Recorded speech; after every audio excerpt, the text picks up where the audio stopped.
1차 세계대전이 한창이던 1914년이었습니다.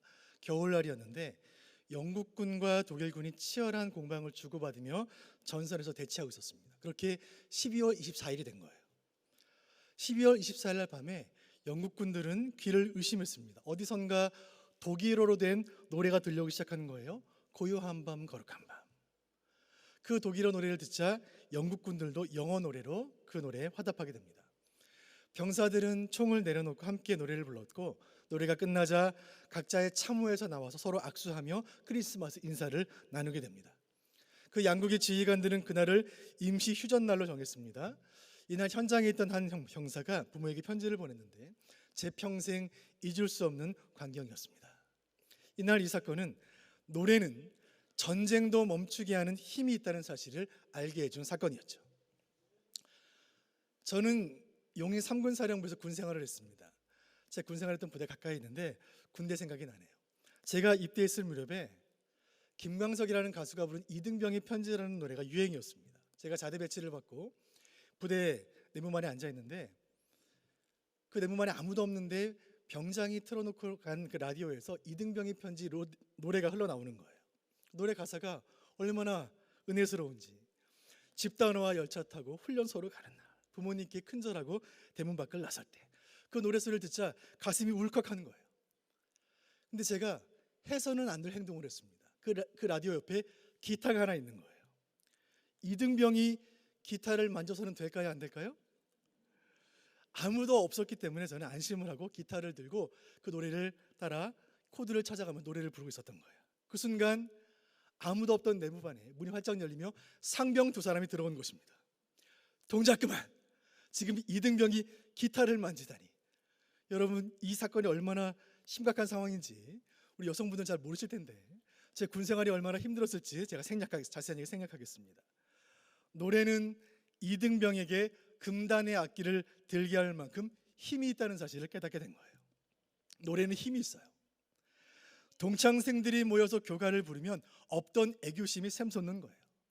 회사 생활이 너무 힘들어서 사표를 써야겠다고 결심한 아빠가 집에 돌아왔을 때 꼬맹이들이 아빠 힘내세요 노래를 부르면 다음날 새 힘을 얻어 힘차게 출근하는 거예요. 노래는 힘을 가졌습니다. 노래는 소리로 퍼져나가기 때문에 막을 수가 없는 거예요. 한 사람의 노래는 들불처럼 먼저 온 백성의 노래가 되고 시대를 움직이고 역사를 움직이는 거예요. 사람의 노래도 이렇게 힘이 있다면, 사람의 노래도 전쟁을 멈추게 하고 역사를 바꾼다면, 하나님이 주신 희망이 노래가 될 때 어떤 역사를 일으킬지 아무도 모르는 것이에요. 오늘 본문 이사야 40장은 절망 속에서 울려 퍼지는 한 자락 노래와 같은 그런 말씀입니다. 때는 BC 700년경이었습니다. 이스라엘은 격동의 시기를 보내고 있었어요. 북왕조 이스라엘은 아시리아에 의해 침공을 받아 역사의 무대에서 사라졌고, 고대 근동의 강자 바벨론이 급속히 확산되고 있는 과정 가운데 남왕국 유다 역시 그 운명이 풍전등화와 같았습니다. 만약 이대로 바벨론의 침공을 받아 남왕국마저도 멸망하고 난다면 이스라엘을 지키고 인도하시겠노라 약속하신 하나님의 약속은 파기될 수밖에 없는 절망적인 상황이었습니다. 덴마크 철학자 가운데 키에르 케고르라는 분이 있는데 이분이 쓴 책의 제목이 죽음에 이르는 병이라는 책의 제목이 있습니다. 죽음에 이르는 병. 이 책에서의 철학자는 모든 인류는 이 병에 걸려 있다고 말해요. 이 키에르 케고르가 말한 모든 인류를 죽음에 이르게 하는 이 무서운 병은 무엇이겠습니까? 그것은 절망이에요. 절망. 인생을 살다 보면 그림자처럼 늘 우리 곁에 절망이 있다는 사실을 우리는 깨닫게 됩니다. 코로나로 인하여 지난 3년을 전 세계가 절망 가운데 보냈어요. 그리고 계속되는 우크라이나 전쟁과 튀르키예 대지진을 통해 세계는 여전히 절망 가운데 있는 것입니다.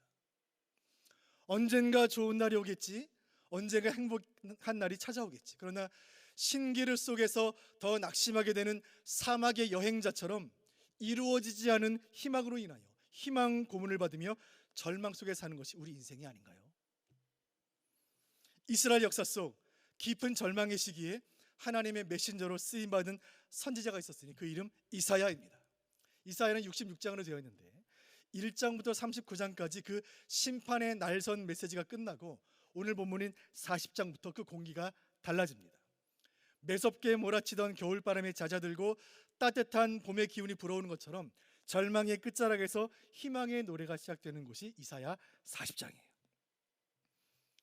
북이스라엘의 멸망과 또 임박한 바벨론과의 전쟁이라는 암담한 현실 앞에서 이스라엘 백성들은 심각한 질문 앞에 서게 됩니다. 이 나라 이스라엘이 멸망해 가고 있는데 그래도 하나님은 여전히 하나님이신가? 우리는 말씀을 외면했고 범죄했고 그래서 심판받게 되었는데 그래도 여전히 우리는 하나님의 백성인가? 지금 우리에게 희망이 있는가? 코로나 팬데믹은 온 인류에게 이 질문을 품게 했습니다. 우리에게 희망이 있는가? 튀르키예 지진을 바라보며 다시 한번 묻게 되는 것입니다. 이 땅에 과연 희망이 있는가? 절망 가운데 자조적인 질문을 던지고 있는 유다 백성들에게 하나님은 선지자 이사야를 보내셔서 희망을 전하십니다. 오늘 이사야가 전하는 희망의 메시지 세 가지를 여러분과 함께 나누기를 원해요. 첫 번째 희망의 메시지는 무엇인가? 그것은 내 백성을 위로하라 하신 말씀입니다. 같이 한번 읽어보겠습니다. 시작. 내 백성을 위로하라. 40장 1절 말씀에 이르기를 너희의 하나님이 이르시되 너희는 위로하라 내 백성을 위로하라. 선지자는 말합니다. 내 백성을 위로하라. 여러분 이 얼마나 따뜻한 말씀인가요? 하나님 말씀하십니다. 너희는 여전히 내 백성이다. 너희는 비록 죄를 지었고 너희는 우상을 섬겼고 말씀을 업신여겼고 제사를 멸시했고 선지자를 거부했지만 그래서 심판을 받았지만 그러나 너희는 여전히 내 백성이다. 나는 여전히 너희 하나님이다. 편함없이 너희 하나님이다. 선지자여 가서 저 절망 속에 있는 내 백성에게 전하라. 저 예루살렘 땅에 있는 내 백성, 고통받고 절망 속에 시련 가운데 있는 내 백성에게 전하라. 내 백성이여 너의 죄악을 사함받았느니라. 오늘 우리는 이사야 40장을 통하여 그 백성을 위로하시는 하나님을 만나는 것입니다. 위로에 관하여 반박할 수 없는 진리가 하나 있는데 그것은 사람은 사람을 위로할 수 없다는 것입니다. 나보다 조금 못한 사람을 보며 잠시 위안을 삼을 수는 있죠. 나보다 더 힘든 사람을 보며 야, 세상에는 나만 힘든 것이 아니구나. 비교 우위의 행복을 잠시 느낄 수는 있습니다. 맛있는 한 끼 식사로 잠시 힐링을 얻을 수 있고 아름다운 음악이나 문화 공연으로 기쁨을 얻을 수도 있죠. 그러나 궁극적이고 진정한 위로를 얻을 수는 없어요. 오히려 얄팍한 위로는 상처를 줍니다. 힘든 일이 있어서 용기 내어 내 마음을 상대방에게 이야기했는데 상대방이 답변하기를 괜찮아, 별거 아니야, 나도 다 알아, 다 그랬어, 그때는 원래 그런 거야. 그런 말은 전혀 위로가 안 되는 거예요. 진정한 위로는 공감에서 오는 거예요. 청천벽력 같은 일, 마른 하늘에 날벼락 같은 일들이 찾아와 땅이 꺼져버리는 듯한 낙심과 심장이 옥죄는 그 억눌리는 그 마음을 공감하지 못하는 한 참된 위로는 불가능한 것입니다. 당하지 않은 고통을 온전히 공감하고 겪지 않은 슬픔을 온전히 이해하는 것은 인간에게는 불가능한 일이에요. 그렇다면 참된 위로를 주시는 분은 오직 한 분, 우리를 지으셨고 이 땅에 오셔서 우리와 같은 생을 사셨고 지금도 함께 하시며 임마누엘 되시는 우리 주님만이 우리를 아시니 오직 주님만이 우리의 위로자가 되시는 줄로 믿으시길 바랍니다. 주님의 위로는 잠시 고통을 잊는 것을 뜻하지 않아요. 위로는 진통제가 아니에요. 주님의 위로는 영혼의 고요를 뜻합니다. 여름날 강한 태풍이 밀려왔을 때 나무를 뿌리채 뽑고 지붕을 날리는 강한 바람이 휘몰아칠 때라도 그 태풍의 중심인 태풍의 눈은 고요한 것처럼 매서운 눈보라가 몰아치는 듯한 이 세상살이 가운데 어둠 속을 헤매다가 지쳐 쓰러지는 그 순간 위로부터 임하는 내면의 평온을 위로라고 말하는 거예요. 위로는 사람들 간에 주고받을 수 있는 것이 아닙니다. 위로는 주님께로부터 오는 거예요. 위로는 우리 안에 없는 것이기 때문에 하늘에서 내려오는 거예요. 간절히 바라기는 이 시간 이 말씀 받는 우리에게 성령께서 하늘문을 여시고 위로의 은총으로 충만케 하시기를 주님의 이름으로 축원드립니다. 이 힘든 세상, 이 지친 심령, 내 백성을 위로하라 말씀하시는 선지자의 그 음성을 나를 향한 주님의 음성으로 받으시기를 바랍니다. 이 말씀 받은 우리는 주님이 주시는 참된 위로를 체험하고 그 위로를 세상으로 흘려보내는 위로자의 삶을 살아가시기를 주님의 이름으로 축원드립니다. 오늘 말씀을 통하여 주님께서 우리에게 주시는 두 번째 말씀은 주의 길을 예비하라 하신 말씀이에요. 같이 한번 읽어보겠습니다. 시작. 주의 길을 예비하라. 본문 3절 말씀 보시죠. 3절 같이 보겠습니다. 시작. 외치는 자의 소리여 이르되 너희는 광야에서 여호와의 길을 예비하라. 사막에서 우리 하나님의 대로를 평탄하게 하라. 아멘. 이 말씀 가운데 여호와의 길, 하나님의 대로는 그 백성을 구원하시기 위해 하나님께서 친히 만드시는 그 길을 뜻하는 거예요.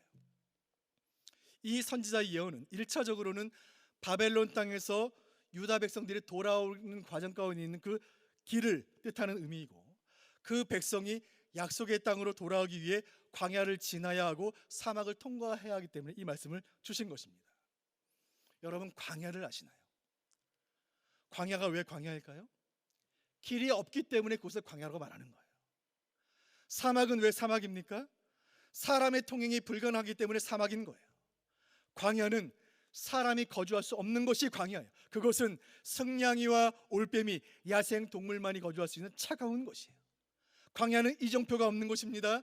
세상살이를 광야 같은 인생이라고 말하는 이유는 어디로 가야 할지 알 수가 없는 곳이기 때문입니다. 인생의 광야에는 아무런 이정표가 없는 거예요.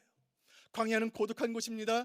광야는 고통스러운 거예요. 그리고 광야는 피할 수 없는 것이에요.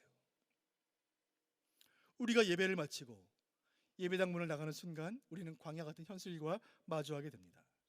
이 광야와 사막은 우리를 절망하게 만드는 세상의 장벽들입니다. 광야는 갑작스러운 가족의 질병이고, 광야는 날벼락 같은 경제적인 손실입니다. 사막은 은혜를 가로막고 감사를 잊게 하며 찬송을 빼앗아가는 인생의 고통이에요.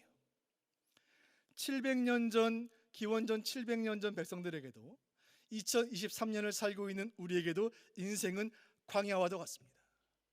이사야를 통해 하나님 말씀하세요. 너희는 광야의 길을 예비하라. 사막에서 대로를 평탄하게 하라. 그 길은 여호와의 길이요 하나님의 대로가 될 것이라 선지자가 말씀하시는 거예요. 심판을 당한 백성이 다시 약속의 땅으로 돌아오는 것은 결코 쉬운 일이 아니에요. 그 길에는 건널 수 없는 깊은 골짜기가 있고 오르지 못할 거대한 산들이 있기 때문입니다. 그 길은 평탄한 길이 아니에요. 사람이 다니지 않고 문명이 발달하지 않는 그 야생의 땅에는 사람의 출입을 가로막는 수많은 장애물들이 있는 거예요. 우리의 인생의 길에 수많은 장애물들이 있는 거예요. 그러나 여러분, 하나님의 약속이 여기에 있습니다. 우리 4절 말씀 같이 보시죠. 본문 4절 같이 보겠습니다. 시작. 골짜기마다 도두어지며 산마다 언덕마다 낮아지며 고르지 아니한 곳이 평탄하게 되며 험한 곳이 평지가 될 것이요. 아멘. 하나님은 우리 인생에 고난이 없을 것이라 말씀하신 적이 없으세요. 우리가 늘 평탄한 길만 걸을 것이라 말씀하신 바가 없으세요. 그 대신 그 백성이 가는 길에 주님 동행하실 것이라 약속하셨습니다. 주님 동행하시니 우리 인생을 가로막는 깊은 골짜기는 도두어질 줄로 믿으시길 바랍니다. 우리 삶에서 만나는 오르기 힘든 모든 언덕은 주님 낮추실 것이며 우리 인생의 험한 길을 만나겠으나 주님 평탄케 하실 줄로 믿으시기를 바랍니다. 사랑하는 성도 여러분, 선지자의 예언을 나를 향한 주님의 약속으로 믿으시길 바라요. 내 인생의 골짜기를 주님의 사랑으로 메우시고 내 인생의 언덕들을 주님 권세로 낮추시니 이 믿음으로 걷는 우리의 신앙의 여정에 시온의 대로가 활짝 열릴 줄로 믿으시기를 바랍니다. 오늘 선지자를 통해 주시는 세 번째 약속의 말씀이 있습니다. 그것은 모든 육체가 함께 보리라 하신 말씀이에요. 우리 같이 읽어보겠습니다. 시작. 모든 육체가 함께 보리라. 본문 5절 말씀 보시죠. 같이 보겠습니다. 시작. 여호와의 영광이 나타나고 모든 육체가 그것을 함께 보리라. 이는 여호와의 입이 말씀하셨느니라. 마침내 하나님께서 그 백성을 회복하시고 여호와께서 그 백성과 함께 이 땅에 돌아오게 하시는 그날, 그 백성들의 행진은 전 세계가 주목하는 영광스러운 행진이 될 것이다. 이 사건은 온 세계에 하나님의 살아계심과 영광을 드러내는 일이 될 것이라 주님 약속하고 계신 것이에요. 하나님께서 바벨론과 저 페르시아와 열방의 모든 군주들을 제압하시고 역사의 주관자이신 그 여호와께서 그 백성들과 함께 그 약속의 땅으로 돌아오시는 그날, 이스라엘의 하나님 여호와의 능력과 그의 권세와 그의 살아계심을 온 세계가 인정하게 될 것이며, 모든 나라, 모든 민족, 모든 열방이 그 영광의 행진을 목도하리라. 그날에 모든 상처는 치유되고 모든 고통은 회복되고 막힌 것은 열려지고 묶인 것은 풀릴 것이라 주님 말씀하시는 거예요. 사랑하는 성도 여러분, 이것은 성도에게 주시는 주님의 약속이요 희망의 노래인 줄로 믿으시길 바랍니다. 모든 육체가 여호와의 영광을 보리라, 이 말씀이야말로 세상을 향하여 교회가 전하여야 할 희망의 메시지인 줄로 믿으시기를 바랍니다.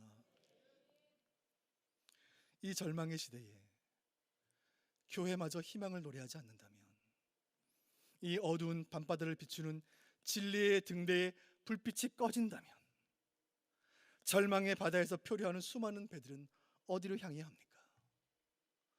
무덤에서도 부활을 바라보고, 고통 중에도 기쁨을 노래하는 것, 절망 중에도 희망을 선언하는 것, 이것이 교회의 사명이요 성도의 특권인 줄로 믿으시기를 바랍니다. 사랑하는 성도 여러분, 성도는 잘 되어야 합니다. 그래야지 소망 없이 살아가는 세상의 사람들이 우리를 보고 소망을 얻지 않겠습니까? 여러분, 교회는 평안해야 합니다. 그래야지 평안 없이 살아가는 세상의 사람들이 교회에 와서 평강을 경험하지 않겠습니까? 성도가 절망하고 교회에 평강이 없다면 세상은 어디서 희망을 얻을 수가 있을까요? 오늘 이사야가 예언하는 여호와의 영광이 나타나는 그날은 1차적으로는 유다 백성들이 바벨론 포로에서 돌아오는 사건으로 성취가 되었고, 궁극적으로는 우리 주님께서 다시 오시는 그날에 완벽히 이루어질 것이라 성경은 예언하고 있습니다. 비록 이 땅이, 우리의 삶이 광야와도 같고 메마른 땅과 같고 사막과 같을지라도 우리가 낭망하거나 좌절하지 않을 것은 그리스도께서 이 모든 것을 변화시킬 것이라 약속하셨기 때문입니다. 오늘 설교의 제목은 교회여 희망을 노래하라입니다. 교회는 희망의 공동체가 되어야 합니다. 어떤 한 사람을 만나서, 잘 모르는 사람을 만나서 그 사람과 차 한잔하면서 1시간 정도 말씀을 나누고 나면 그 사람 이야기를 듣다 보면 그 사람이 어떤 사람인지 알게 됩니다. 왜죠? 사람은 누구나 자기 안에 가득한 것을 말하게 되어 있기 때문입니다. 내 안에 없는 것을 말할 수는 없어요. 풍선에 바람을 가득 채우면 바람이 나오고, 풍선에 물을 가득 채우면 물이 나오기 마련입니다. 교회가 세상을 향하여 희망을 말하려면 교회는 희망으로 가득해야 할 줄로 믿습니다. 이 시간 말씀으로 선포하신 성령의 음성에 소망을 두고 그 희망으로 우리 심령을 가득 채우시기를 주님의 이름으로 축원드립니다. 교회는 희망을 노래할 수 있는 유일한 공동체입니다. 왜냐하면 교회는 희망의 근거를 자신에게 두지 않는 유일한 공동체이기 때문입니다. 교회는 그 희망의 근거를 자신에게서 찾지 않습니다. 성도가 희망을 외칠 수 있는 것은 그 희망의 근거를 자신에게서 찾지 않기 때문입니다. 간절히 바라는 것은 오직 주님께 소망을 두며 오직 주의 은혜만을 구할 때에 우리의 기도가 절망의 시대를 이기는 희망의 놀이가 되게 하실 줄로 믿으시기를 바랍니다. 미국인 정신과 의사인 엘리자베스 퀴블러 로스라는 분이 계세요. 이분은 수많은 말기 암 환자들을 치료했던 분이세요. 그 많은 환자들을 상대했던 그 경험을 근거로 하여, 그 환자들의 반응을 토대로 하여 사람들이 자신이 암에 걸렸다는 이 슬픈 사실을 받아들인 데는 5단계가 있다는 이론을 발표한 분이에요. 그 5단계가 이렇습니다. 첫 번째 단계는 부정하는 것입니다. 그럴 리가 없어. 내가 암에 걸렸다니. 그럴 리가 없어. 뭔가 잘못되었어. 부정의 단계. 두 번째는 분노의 단계입니다. 화가 나는 거예요. 왜 하필 나야? 내가 어떻게 이런 일을 당할 수가 있지? 내가 뭘 잘못했길래? 세 번째는 타협하는 것입니다. 그래, 이제 내 인생이 얼마 남지 않았다면 남은 시간이라도 잘 살아야 되겠다. 네 번째는 우울에 빠지는 거예요. 우울. 이제 내가 삶을 마감하고 나면 내가 잃어버리게 될 것 때문에 우울해지는 거예요. 나의 직업과 재산과 나의 사랑하는 가족들을 다시는 만날 수 없겠구나. 이 단계를 지난 마지막 5번째 단계가 수용의 단계입니다. 수용. 그제서야 자신을 돌아보며 평안히 자신의 시간들을 가지게 되는 것이죠. 여러분, 이 슬픔의 5단계 이 이론이 우리에게 주는 교훈은 무엇입니까? 슬픔과 절망을 이기려면 첫째, 그 사실을 수용해야 한다는 거예요. 현실을 받아들여야지만 그 어려움들을 이겨낼 수가 있습니다. 고통스러운 현실을 직시하고 인정하고 수용해야지만 극복할 수가 있는 거예요.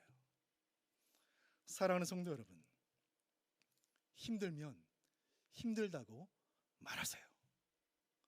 힘들면 울어도 괜찮아요. 왜요? 여기는 아버지 집이니까. 여기는 친정이에요. 여러분, 시댁에서는 우시면 안 돼요. 친정에서는 괜찮은 거예요. 힘들면 혼자 참지 마시고 예배당에 와서 우시고 목회자들 찾아와서 같이 기도 제목 나누시고 우리 전도회 임원들께 전화해서 같이 나누시길 바라요. 저와 여러분 2가지만 같이 약속하시죠. 첫 번째 약속, 세상 앞에서 약한 척하지 마세요. 우리는 하나님의 백성이에요. 우리 안에 성령이 계시는 거예요. 약한 척하지 마세요. 2번째 약속, 여러분 하나님 앞에서 강한 척하지 마세요. 하나님 앞에서 센 척하지 마세요. 주님 앞에서 힘들면 힘들다고 말하시고 아프면 아프다고 말하세요. 아픔을 인정하며 애통하는 자에게 주님의 위로가 임하는 것입니다. 2016년 리우 올림픽이 있었어요. 남자 펜싱 épée 결승전 날이었습니다. 한국의 21살짜리 젊은 검객 박상영 선수가 펜싱 결승전에 오르게 된 거예요. 그 결승전에서 만난 상대 선수는 세계 랭킹 3위 헝가리 선수였습니다. 그 강한 상대를 맞서 싸우는 것이 쉬운 일이 아니었습니다. 10대 14로 몰리며 아주 좋지 않은 상황이 되었습니다. 그때 이 박상영 선수가 했던 한마디 말이 전 세계로 생중계가 되었고 막판 기적 같은 역전극을 펼치며 이 선수가 금메달을 목에 걸게 되죠. 그때 이 선수가 했던 말, 나는 할 수 있다. 나는 할 수 있다. 그 어린 선수가 자신을 다독이며 자신감을 회복하기 위해 했던 이 말이 전 세계인들에게 감동이 되었어요. 성도인 우리가 절망을 이기고 희망을 노래하기 위해 외쳐야 할 말이 있으니 그것은 나는 할 수 없다. 나는 할 수 없다. 하나님 없이 나는 할 수 없다. 나는 할 수 없으나 그러나 하나님은 하신다. 여러분, 이 기도가 우리 모두의 기도가 되기를 간절히 소원합니다. 나의 절망적인 상황을 인정하고 나의 약함을 인정하고 주님의 은혜만을 구할 때, 나의 약함을 인정하고 하늘의 능력을 구할 때 사람의 모든 희망이 끊어진 곳에서 하늘 문이 열리는 줄로 믿으시기를 바랍니다. 우리 인생 가운데 나의 절망을 인정함으로 주님의 능력을 체험하는 저와 여러분 되시기를 주님의 이름으로 축원드립니다. 오늘 말씀 가운데 선지자는 말합니다. 40장 8절 상반절 말씀 제가 읽어드립니다. 이사야 40장 8절 상반절. 풀은 마르고 꽃은 시드나 여호와의 말씀은 영원히 서리라. 다시 말씀드립니다. 풀은 마르고 꽃은 시드나. 여러분, 이 말씀이 어디 들의 풀과 밭의 꽃만을 의미하겠습니까? 우리 인생도 마르고 열정도 시들고 젊음도 마르고 건강도 시들고 영광도 마르고 명예도 시드는 거예요. 꽃보다 더 빨리 시드는 것이 우리의 마음이 아니겠습니까? 아무것도 영원하지 않은 거예요. 첫사랑의 그 불타는 마음, 그 영원할 것 같았던 그 뜨거운 사랑도 시간이 흐르면 식기 마련입니다. 생명을 잉태한 그 엄마가 초음파로 처음 그 아기를 보았을 때 그 생명의 경이로움, 아이가 태어났을 때 그 꼬물거리는 손가락 발가락을 처음 보았을 때 그 신비감과 경외감도 자라면서 점차 시드는 거예요. 할머니가 된 한 권사님의 고백을 제가 들은 적이 있습니다. 제 권사님께 여쭸어요. 손주를 처음 보았을 때, 아기 처음 보았을 때 마음이 어떠셨어요, 권사님? 권사님 말씀하시기를 아기를 처음 본 순간 예수님을 만난 것 같았어요. 주님을 본 것 같았어요. 아니, 목사인 저를 보고 한 번도 그런 말씀 하신 적이 없는데 그 생명의 신비가 너무나 놀랍다는 거예요. 그 손주가 자라면서 그 신비했던 마음도 조금씩 시드는 거예요. 손주가 올 때 반갑고 갈 때는 더 반갑다는 말이 그래서 생기는 거예요. 주님을 향한 우리의 사랑도 들풀처럼 시들 수가 있는 것입니다. 여러분은 어떠신가요? 우리는 영적인 하루살이와 같아서 하나님의 은혜 없이는 단 하루도 살아갈 수가 없는 거예요. 매일 물을 주어야 생명을 유지하는 화초와 같이 성령의 담비가 없으면 한순간에 메마르고 시드는 것이 우리의 믿음이 아닙니까? 그런 우리의 마음을 꿰뚫어 보시는 선지자의 말씀이 여기 있습니다. 이사야 40장 8절 말씀 다 같이 자막 보시면서 한번 읽어보겠습니다. 이사야 40장 8절 자막 좀 보여주세요. 40장 8절 제가 읽어드리겠습니다. 풀은 마르고 꽃은 시드나 우리 하나님의 말씀은 영원히 서리라 하라. 아멘. 모든 것이 변하는 이 세상 가운데 변하지 않는 것이 있다는 것이 얼마나 큰 위로요 소망입니까? 하나님의 말씀이 성경 가운데 문자로 기록되어 있다는 것이 축복이요, 하나님의 특별 계시인 성경이 말씀으로 보존되어 있다는 것이 은혜요, 이 변치 않는 성경이 나에게 살아있는 하나님의 말씀으로 믿어진다는 사실이 은혜인 줄로 믿으시길 바랍니다. 사랑하는 성도 여러분, 선지자 이사야의 말씀을 성령의 음성으로 들으시길 바랍니다. 말씀만이 영원한 줄로 믿으시길 바랍니다. 말씀 외에는 어떤 것도 영원하지 않은 줄로 믿으시길 바라요. 사람의 말은 영원하지 않아요. 세상의 말은 때에 따라 달라지는 것입니다. 그러나 성경은 영원한 진리인 줄로 믿으시길 바랍니다. 선지자는 말합니다. 우리 하나님의 말씀은 영원히 서리라. 말씀은 변치 않는 것입니다. 변치 않는 기준인 성경은 현악기를 튜닝하는 소리급새와 같이 우리의 삶을 조율하는 것입니다. 변치 않는 기준인 성경은 언제나 진북을 가리키는 나침반과 같이 우리 생각을 조절하는 거예요. 성경이 있기 때문에 교회는 무엇이 하나님 말씀인지 고민하지 않아요. 성경이 있기 때문에 성도들은 무엇이 진리인지 고민하지 않는 거예요. 오직 성경이 영원 불변의 진리라고 고백하는 자를 우리는 성도라고 부르고, 오직 성경을 영원 불변의 진리라고 고백하는 공동체를 우리는 교회라고 부르는 것입니다. 간절히 바라는 것은 영원히 변치 않는 하나님의 말씀을 희망으로 삼아 이 절망의 시대를 넉넉히 이겨내는 말씀의 사람들 되시기를 주님의 이름으로 축원드립니다. 말씀을 맺으려고 합니다. 오늘 예배를 통해 헌신을 다짐하는 우리 용인제일교회 남전도회 여전도회 모든 회원들의 그 마음의 중심을 우리 주님께서 귀하게 받으시는 줄로 믿습니다. 또 이 시간 함께 예배하며 헌신을 다짐하며 새 봄을 맞이하는 용인제일교회로 하여금 새 희망과 새 비전으로 비상하게 하실 줄로 확신합니다. 이 말씀 받은 우리가 우리의 심령을 하나님의 말씀과 은혜로 가득 채울 때에 우리에게서 뿜어져 나오는 희망은 세상을 향한 노래가 되어 이 세상을 변화시킬 줄로 믿으시기를 바랍니다. 세상살이에 지친 성도들, 고난으로 낙심당한 심령들, 이제 그만 다 포기하고 싶은 영혼들, 이 예배당에서 울려 퍼지는 찬양 소리를 들으며 다시 벌떡 일어나게 하여 주옵소서. 그 영혼들 이 예배당에 들어와 앉기만 해도 눈물이 터져나가게 하여 주옵소서. 간절히 바라는 것은 오늘 선포된 이 말씀의 능력으로 온 교회가 새로워지며 저 절망의 세상을 향하여 희망을 노래할 때에 이 세상이 새로워지고 이 나라가 새로워지고 열방이 새로워지는 일 가운데 아름답게 쓰임받는 교회 되시기를 주님의 이름으로 축원드립니다. 기도하겠습니다. 교회여 희망을 노래하라. 깊은 절망의 시대를 살았던 선지자 이사야에게 보내주신 그 희망의 메시지를 오늘 우리에게 들려주시니 감사와 찬양을 올려드립니다. 오직 주님께 소망을 두고 오직 말씀에 희망을 두고 이 절망의 세대를 향하여 그리스도 안에 희망이 있음을 선포하는 희망의 공동체로 용인제일교회를 사용하여 주옵소서. 특별히 이 시간 하나님 앞에서, 교회 앞에서 헌신과 충성을 다짐하는 모든 남녀전도회 회원들의 중심을 주님 귀히 보시고 성령 하나님이여 이 시간 저들의 심령에 희망으로 가득 채워 주옵소서. 복음만이 희망이요 천국이 희망이요 교회가 희망인 것을 세상을 향하여 노래하는 존귀한 인생들 모두가 되게 하여 주옵소서.